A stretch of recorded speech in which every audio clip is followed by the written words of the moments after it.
Hi, it's me again with Corel Draw Tips and Tricks.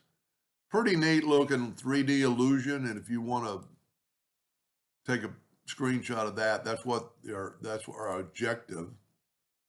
And math-wise, with your ratio unlocked up here, we want to draw a rectangle, and we want to make it 2 inches, and later you can make it any size, 3 inches.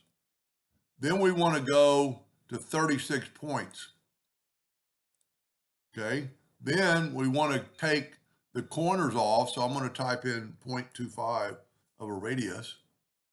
And then I'm going to go to object and convert the outline to an object so I can left click, right click. Now I'm going to hit P to put it in the center of the page. I'm going to control D and duplicate it. And I'm going to rotate it 90 degrees. And this is what you have to have. You have to have these lines.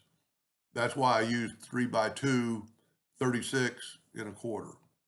Now, later on, after we're through, you can make it any size you want. Now, if you just follow this guide right here, you want to cut these 2 lines away. Take your virtual segment delete key, and we are working in the center of the page. I'm going to go ahead and group this together.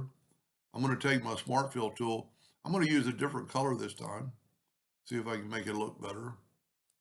I'm going to use this burnt orange, and I'm going to fill that in. Now, because we grouped this, I can nudge this up and out of the way. Now I need to bring in my indexing lines in the center of the page. I'm going to control D and duplicate it, double click on the X and get the rotation. A lot of times it doesn't look like it, but when it's that close, it actually is. And if you don't hit that X, you're going to get that. So that's in the center of the page now. We're going to rotate it. Well, one thing I didn't do, we got to make it look better.